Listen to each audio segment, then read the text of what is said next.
Hello, baseball fans. Welcome to a special episode, a reaction episode, quickly to games. Wake up. I am not awake. A 6-inning stretch in the Sports Interaction studio. I'm Lindsay. If you're a new listener, all you need to know is this is recently retired MLB player, 3-time All-Star, 2-hit Whit. Welcome. Whit, I'll be honest, I don't know what day of the week it is or year. I just know it's 5:30 a.m. Pacific time, and I'm hopping on a flight to Toronto soon, where the Blue Jays are heading back with a 3-2 series lead. What is up? Last time we did this, somebody said something like, we look like we didn't want to be here, and that was just a waste of time. I just want to reiterate, it is 5:45 in the morning. And so that's, we're fighting it, all right? We're fighting it. Lindsay's fighting it for you people, and I'm along for the ride. I'm riding her coattails. You're the best. And the thing is, if I didn't want to be here, I would not get up this early. I'm excited to talk about this team. And for those that are new, normally, I'm not even coherent on a good day. It's just this is a shorter one. We normally do an hour. Thank you to the OGs that are here. If you are watching us on YouTube, we're also wherever you can listen to on Spotify, podcasts, wherever. And if you're listening, you can watch us on YouTube and see all the bags under my eyes. I just want to start off in Game 5 and what just happened. We'll start off with Ice Trey. Trey is Savage, who's been this crazy story of a 22-year-old pitcher. Some of the stats: first rookie in MLB history with multiple 10-plus strikeout games in a postseason. Sets an MLB record for the most strikeouts by a rookie in a postseason with 39. World Series single-game record for most strikeouts by a rookie with 12. And first pitcher in World Series history to strike out 12 batters without giving up a walk. What? Yeah, he's been dominant, but that last night was the perfect way for him to close his year. I guess there's a chance he could maybe come out of the pen in Game 7, but I would say that his season is probably done.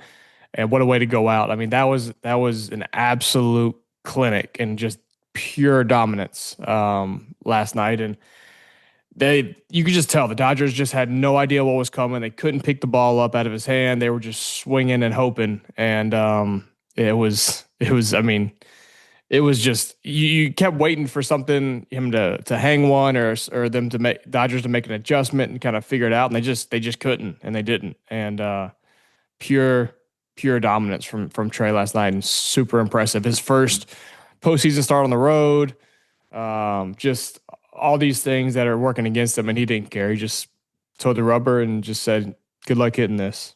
Man, this team is fun to follow. So many storylines this year. It doesn't even make sense to me what has happened on the mound. It was fun to watch.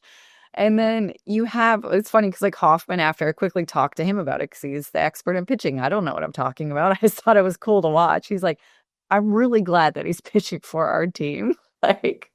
He's nasty. He's nasty. You don't get a lineup like that, and you don't get consistent swings like that, especially after seeing him a second time. I mean, they saw him once.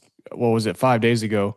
And for a veteran, lineup of 3 MVPs of guys that have had all sorts of success in the big leagues, that have been around for a long time, that have seen pretty much everything, for them to have faced this guy 5 days ago and then come out and make it look like they've never seen anything like it before is just, it was an incredible performance.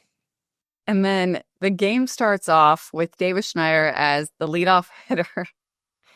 First pitch, and he hits a home run. Dalton, after he laughed, he's like, I was surprised he swung at the first pitch. It was great, though. I don't know why. I think if you know Schneider, he was ambushing that. He loves that. He loves the ambush. When he can cheat to a heater, he's not going to wait around. So Snell gave him a good one, and he didn't miss it. Well, I will say he didn't. I mean, Schneider's got some pop, and so if he'd have clipped it, it'd have been way gone. He got enough of it to hit it out, and kind of, it was just.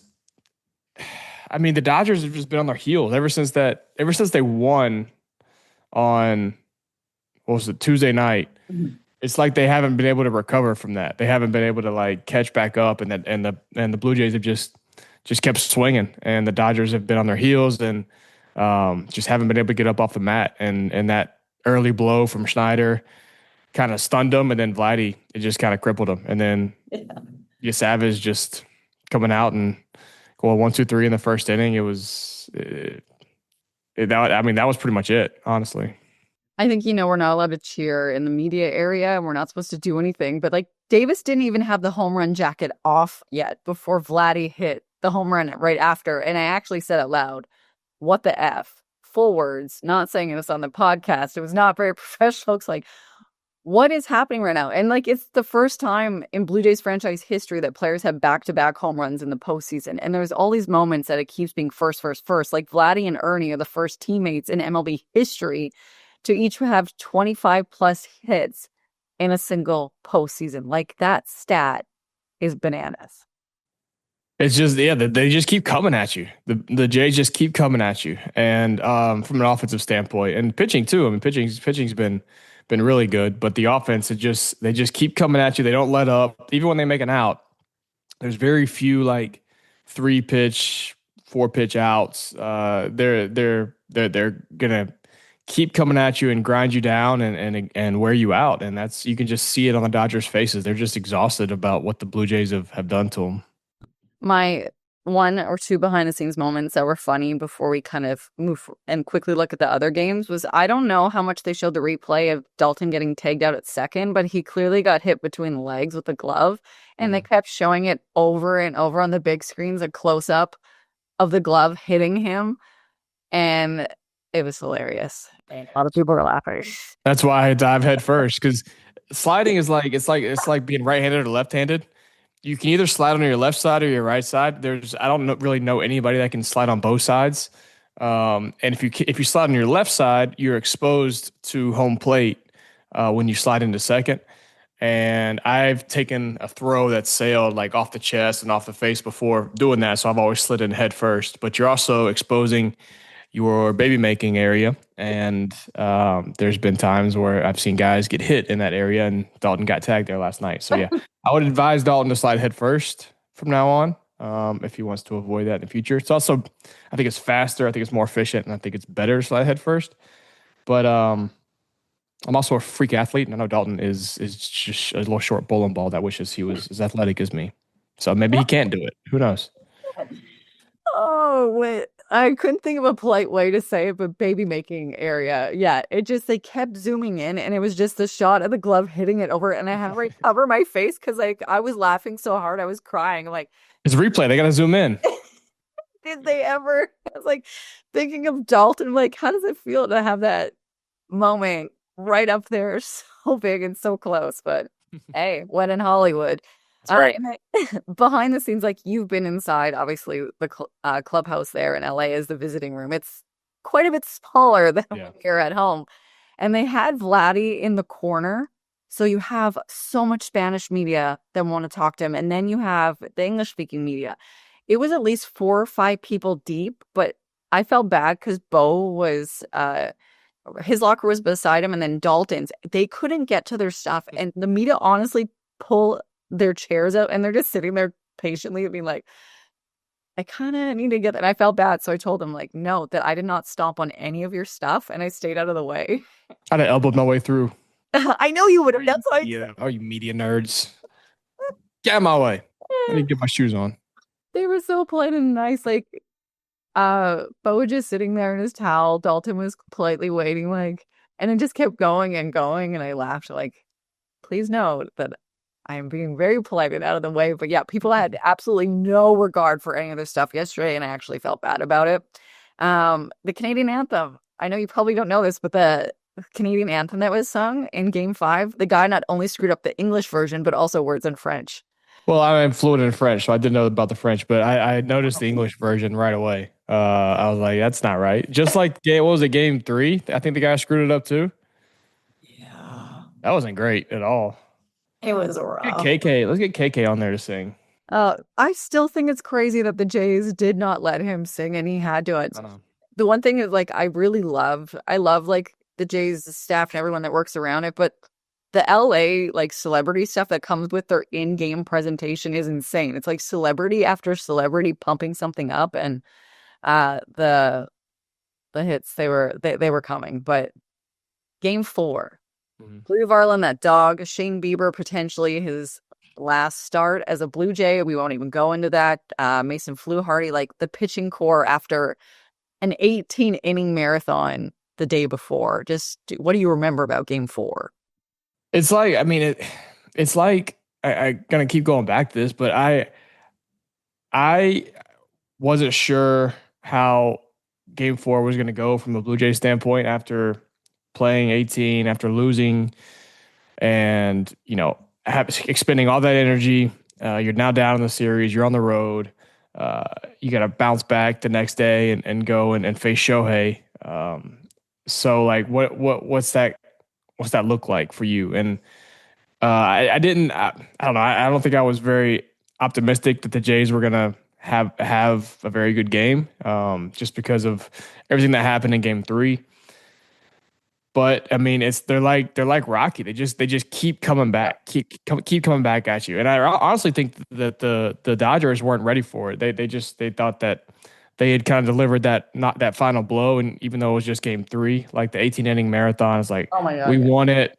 You guys are on the turf. You can't recover from that.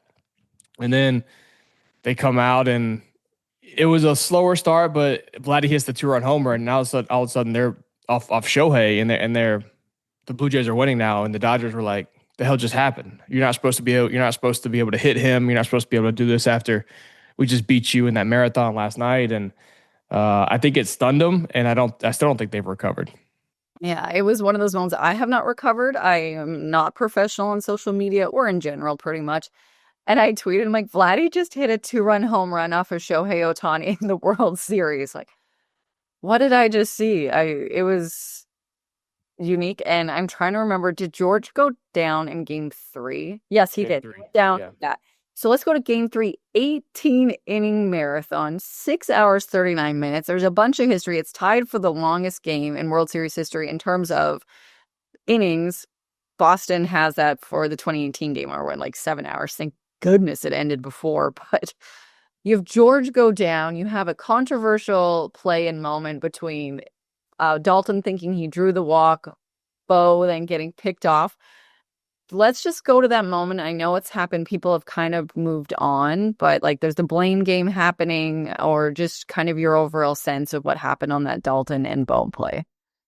Well, the umpire is he's got a delayed call, and it's not that loud. And so when you're in a big moment like that, you think, well, it was a ball, and so you know it's a ball, and you don't hear anything right away, and then you look back, and I think Dalton's look back was like right after he did the sign, so he didn't hear the strike call, he didn't see the sign, and he knew it was a ball, and so he starts like walking to first, and then just when you see that as the base runner, Mhm. Dalton's the closest one to the umpire, so you think that he knows what's going on. He's the hitter. So you see him start walking to first, and you're going to start going to second. And so it was just an unfortunate thing. And I think that's what Schneider was out there talking to Mark about. It was the umpire, like, hey, like give us something, give us some noise, be a little quicker because it's loud. It's the World Series. Like our guys got to know, like call it or call it a strike or a ball, and don't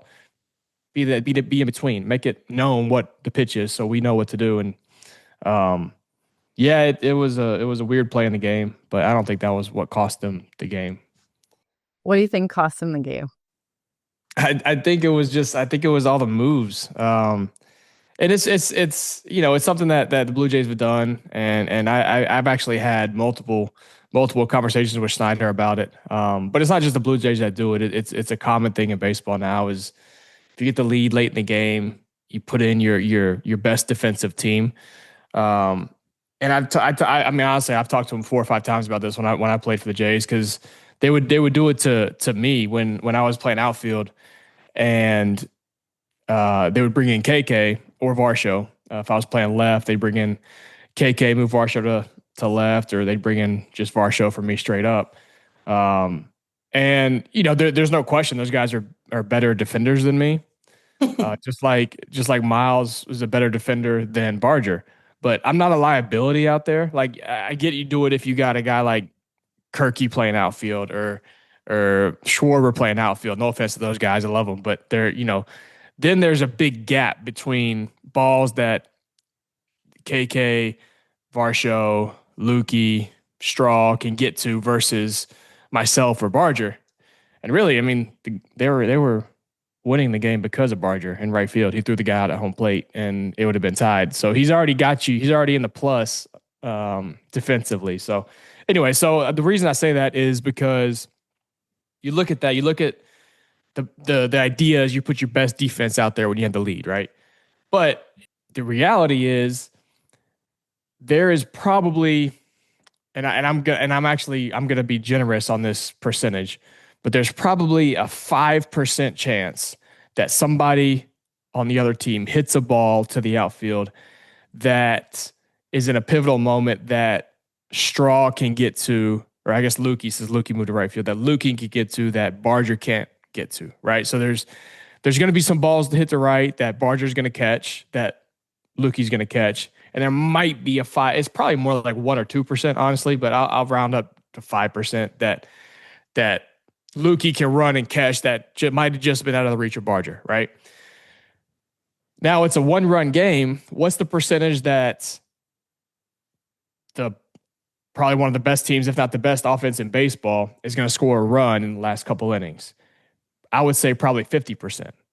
And now you're taking a guy who's been one of the best bats in your lineup, who's smoking hot, and Barger out of the lineup. The percentages don't add up. There's a better chance that Barger is going to need to come up in a pivotal spot offensively than Lukey's going to need to make an incredible catch defensively that Barger couldn't make.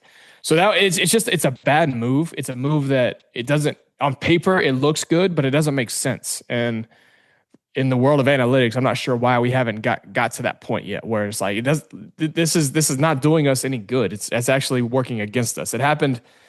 Like I was talking with my experience, and it happened all the time in 23 when I was actually smoking hot. I get it if I wasn't playing good, and there was times I wasn't, but when I was really hot in July and August is when I was playing outfield, and he would bring those guys in. I'd be like, look, I'm probably gonna have to come hit again, and I'm hot right now. Like, just leave me in the game. And there was times where it came back and bit us, and I would go in and talk to him, and I guess it didn't make any headway. But that's my thing with it, is it doesn't make sense. It puts your team in a bad position, and what you think is helping really isn't helping.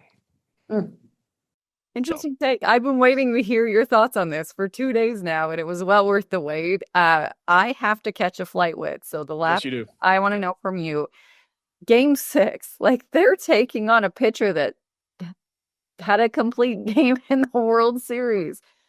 Jay's going in Game 6, the mentality of trying to close out a series, and that series being the World Series, up 3-2. What they're up against, how do you think they'll perform, and what are you thinking?